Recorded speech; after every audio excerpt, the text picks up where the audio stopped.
Good afternoon, professor and class. In this video, I'm going to be going over the dispositions of a successful professional educator and why they should aspire to this every single day of their career. These dispositions are critical in creating an environment that fosters respect, embraces learning, development, and growth, and creates professional and ethical guardrails and boundaries for students and educators alike to follow. Without further ado, here I go. Uh, what dispositions I believe make me a successful teacher? Well, first and foremost, I think compassion and empathy would probably be at the very top of that list.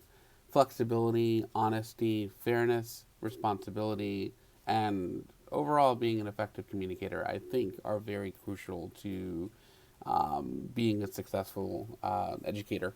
Without any and all of those things, I think the ability to effectively lead a class really kind of falls apart. So those are pretty important.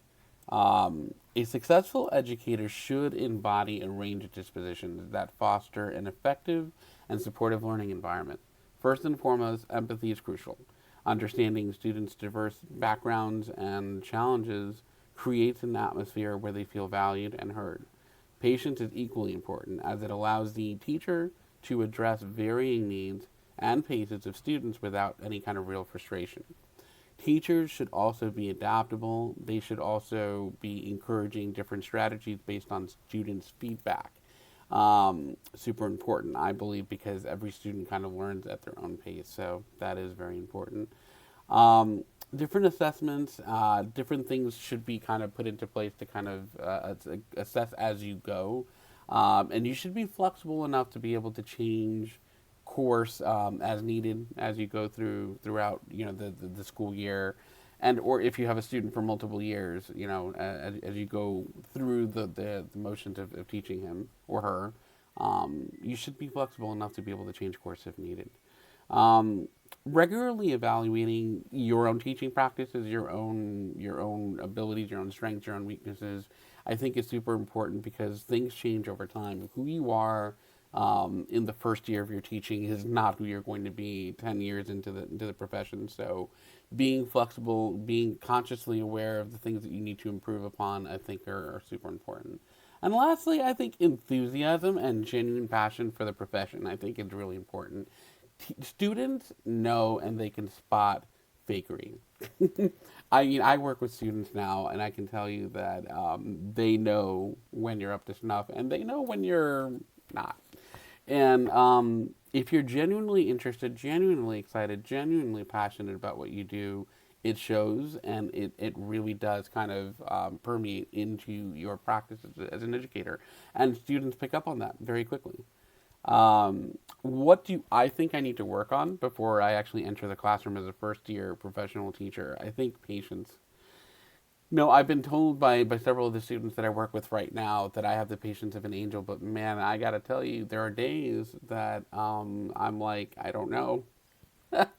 I don't know. And I'm sure other teachers feel the same way. I'm sure I'm not the only one, but I know that if I'm going to constantly be wanting to up my game and be at my best, then definitely patience is something I consistently have to work on and consistently have to try to do better on, because I think that without patience, I think it would be impossible to do what we do.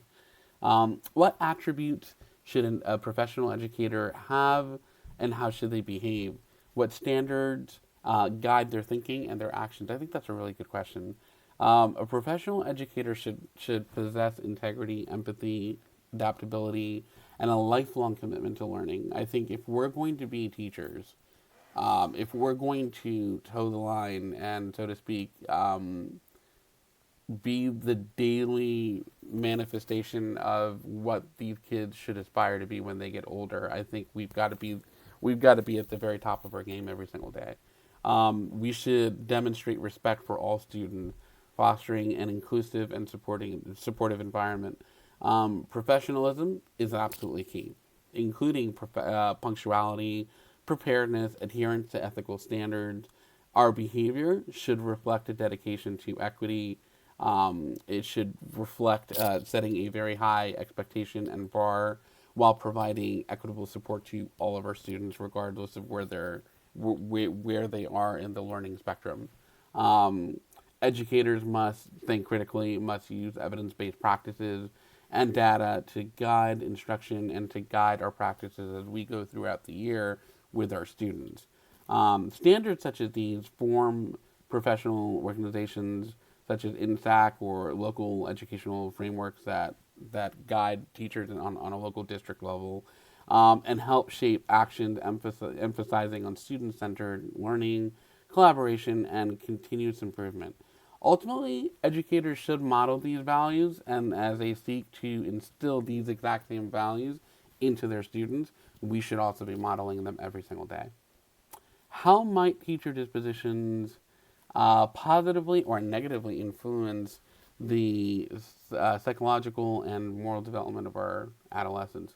That's a really good one. I think teachers have a really tough job on so many different levels. I think that the job of a teacher honestly it's really never done. I mean, we enter the classroom from the moment that the students see us first thing in the morning to the literal minute that they leave and the bell rings and they're out the door. We're modeling for them everything we're expecting for them to model back to us. Teachers play a critical role in shaping the psychological and moral development of our students, especially at where I am in the school system. I teach sixth to eighth grade, which is exactly some of the most formidable years of their adolescence, where they're literally forming the foundations of who they're going to be for the rest of their life. As educators, we often serve as role models during a pivotal stage of growth.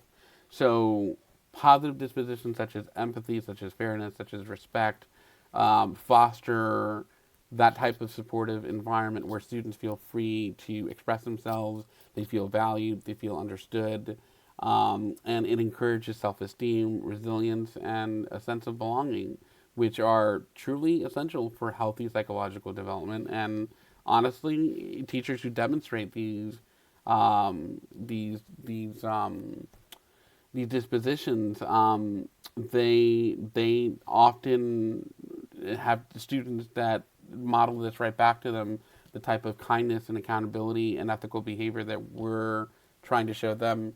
Students often find themselves wanting to also step in that exact same role and model that back to us, and that's what we hope to see.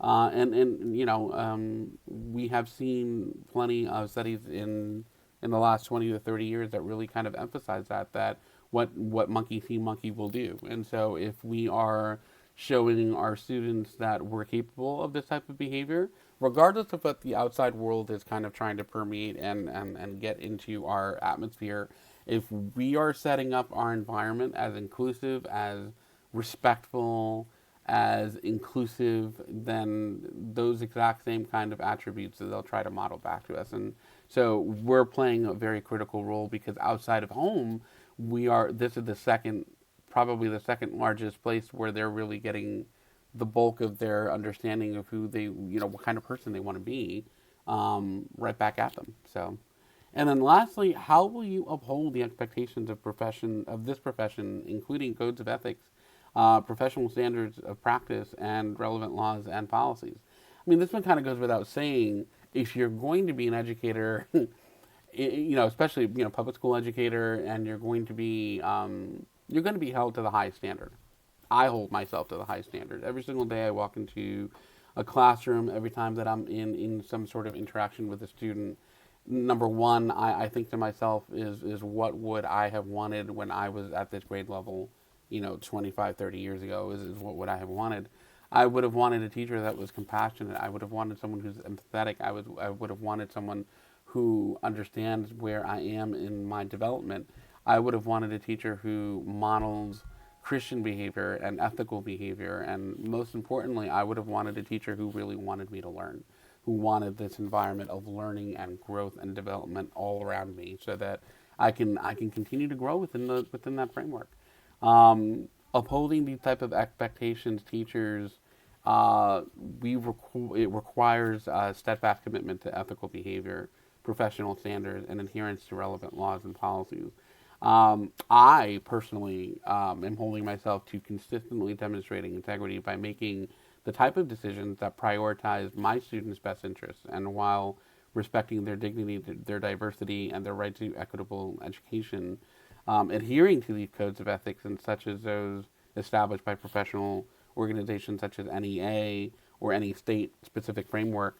I plan on ensuring that my actions foster that type of trust, fairness, and accountability, and I'll maintain those professional standards by pursuing continuous learning, staying informed on the best practices, and collaborating with my colleagues in every chance I get to enhance my teaching effectiveness, and understanding that it's all for the one goal of making sure that I'm consistently contributing to that type of environment where my students are benefiting the most out of that type of environment. I'm going to maintain open communication with my students, with the parents, with colleagues, and I'm going to be upholding, confidentiality and fostering transparency wherever needed. And recognizing that my role extends beyond the classroom, I will, I will endeavor to engage in this type of reflective practice and adapt my methods to align with evolving educational standards, however long my career may stretch, and consistently upholding these expectations, I will contribute to a culture of excellence and trust in education. Thank you so much for listening to my video. I really appreciate you guys taking the time to listen to me. And I sincerely hope that you guys learned a thing or two about what I think and my beliefs. And I sincerely hope that everyone learned something new. And I can't wait to see maybe some of your videos. My name is Damiani Espinal. I'm a student here at Grand Canyon University. And I really appreciate you taking the time to listen to my video. Have a great day. Bye.